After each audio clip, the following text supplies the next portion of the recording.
मित्रांनो, मेंदू तर सर्वांजवळ असतो, पण सर्वांचा चालत नाही. जर तुम्ही वाचलेले विसरून जात असणार, तर मग भाऊ आहेत तुम्ही माझे. माझ्यासोबत पण असे खूप वेळ झालेले आहे. जास्त जुनी गोष्ट नाही आहे, तर 4 ते 5 वर्षापूर्वीची गोष्ट आहे. मी खूप पुस्तके वाचायचो आणि चांगले व्हिडिओ पण बघायचो, जे मी आत्ता पण करतोय. पण त्यावेळी मी त्यांच्या गोष्टी लक्षात ठेवू शकत नव्हतो. मला वाटायचे की माझा मेंदू तितकासा हुशार नाही आहे. मी दुसऱ्या लोकांना बघायचो, त्यांच्या सर्व लक्षात राहायचे. मग मी बोलायचो की काय यार, यांच्या कसे काय लक्षात राहतंय सगळं. मला नेहमी वाटायचं की काही ना काही ट्रिक नक्कीच असेल, ज्यांच्यामुळे यांचं वाचलेलं लक्षात राहत असेल. मी शोधायला सुरुवात केली तर समजले की मेंदूला हुशार बनवण्यासाठी आणि वाचलेलं लक्षात ठेवण्यासाठी तुम्हाला कोणती वेगळी मेहनत करण्याची गरज नाही आहे. तर काही छोट्या छोट्या सवयी आहेत, छोट्या छोट्या ट्रिक्स आहेत, ज्यांना तुम्ही तुमच्या डेली रुटीनमध्ये समाविष्ट करून तुमच्या मेंदूला हुशार बनवू शकता. तर आता मी तुम्हाला ज्या गोष्टी सांगणार आहे, या त्याच गोष्टी आहेत ज्यांच्यामुळे मला फायदा झाला. या त्याच ट्रिक्स आहेत ज्यांच्यामुळे मला फायदा झाला. तर चला डायरेक्ट येऊया कामाच्या गोष्टीवर. सर्वात पहिली गोष्ट जी मला समजली ती ही आहे की हायलाईट करणे खूप गरजेचे आहे. तुम्ही जेव्हा पण एखादे पुस्तक पहिल्यांदा वाचता, तेव्हा तुम्ही त्यातून काही ना काही नवीन शिकतच असता.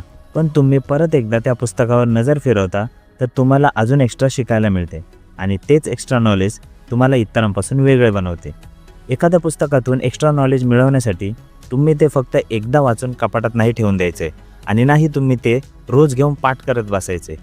तर जेव्हा तुम्ही ते पुस्तक पहिल्यांदा वाचता, तेव्हा तुम्ही तुमच्यासोबत एक हायलायटर किंवा एक पेन्सिल ठेवा.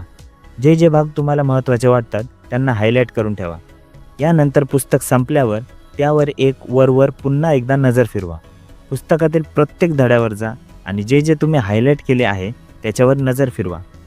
तर तुम्ही जे पुस्तक वाचले आहे त्यावर प्रत्येक आठवड्याला तुम्ही हायलाईट केलेल्या भागावर नजर टाकली तर तुम्हाला स्वतःला जाणीव होईल की तुम्ही या पुस्तकाला पहिल्यांदा वाचून जे काही शिकले होते त्यापेक्षा खूप काही जास्त तुम्ही शिकले आहेत आणि तुम्ही त्या पुस्तकात जे पण हायलाईट केले आहे ते सर्व तुमच्या लक्षात राहील.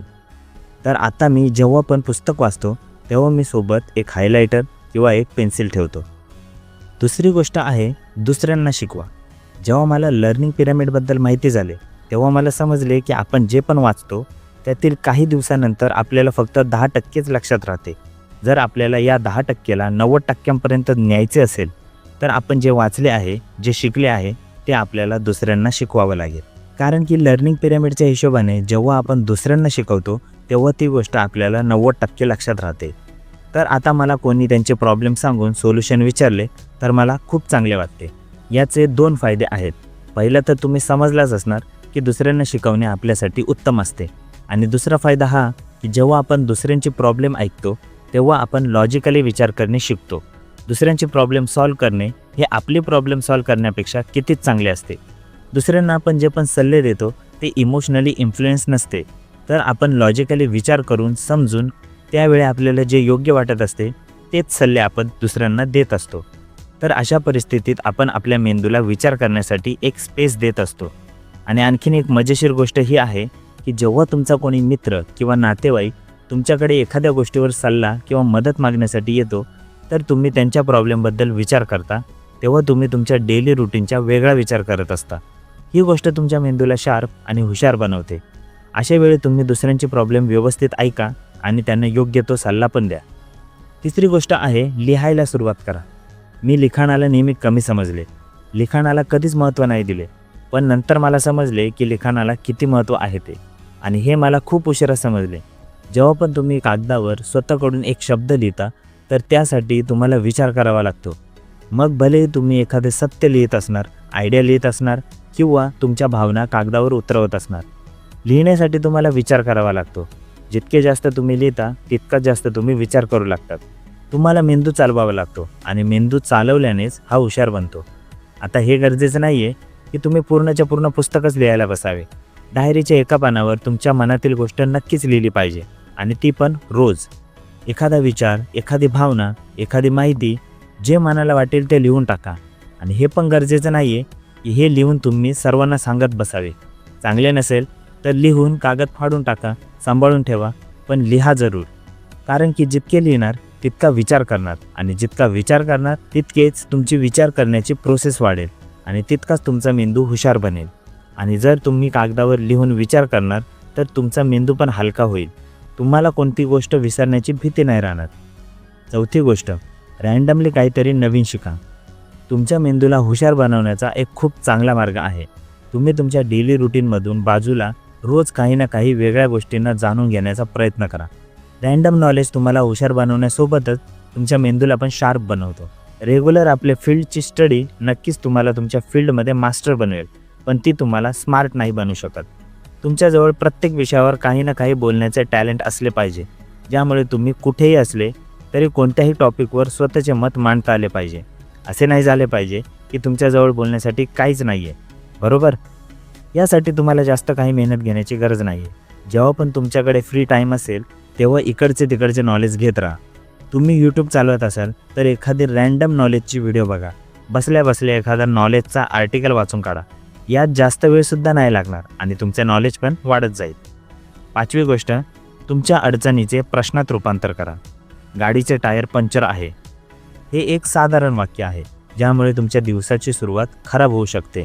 पण जर तुम्ही यापुढे एक प्रश्नचिन्ह लावणार तर गाडीचा टायर पंक्चर आहे. प्रश्नचिन्ह लावल्याने साधारण वाक्य बनून जातो प्रोजेक्ट. आता जर तुम्ही तुमच्या वाक्यासमोर प्रश्नचिन्ह लावून दिले तर आता तुमच्या मनात तुमच्या या प्रोजेक्टबद्दल आणखीन जास्त प्रश्न येतील. जसे की, काय मी पंक्चर रिपेअर करायला पाहिजे, की कॅब केली पाहिजे, की ऑटोने जाऊ? जेव्हा तुम्ही साधारण वाक्य बोलले की टायर पंक्चर आहे तेव्हा तुमचा मूड खराब होत होता. जेव्हा तुम्ही त्या स्टेटमेंटच्या पुढे प्रश्नचिन्ह लावले तेव्हा ते बनले एक प्रोजेक्ट.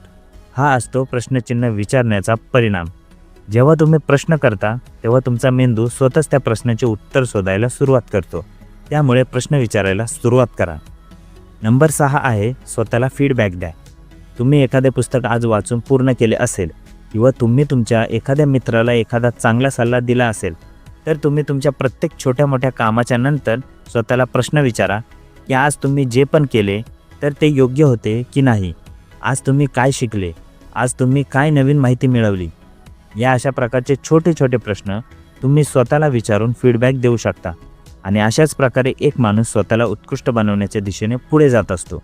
रोज मिळवलेले एखादे छोटेसे यश किंवा छोटीशी प्रगती तुमच्या आयुष्यात खूप मोठा बदल घडवून आणू शकते. रोज रात्री झोपण्याच्या आधी मी पण स्वतःला फीडबॅक देतो की आज मी काय शिकलो, आज माझ्याकडून कोणत्या चुका झाल्या. तर एकूण गोष्ट ही आहे की या गोष्टी मला माझ्या आयुष्यात खूप उशिरा समजल्या, पण तुम्हाला तर वेळेवर समजल्या भावांनो. आता तुम्ही हे बघायचं आहे की तुम्ही यातील कोणती गोष्ट स्वीकारू शकता, तुमच्यासाठी कोणती गोष्ट फायदेशीर ठरू शकते. तर मित्रांनो, हे सर्व असं आहे. व्हिडिओ हेल्पफुल वाटले असेल तर लाईक नक्की करा. Thanks for watching. नमस्कार.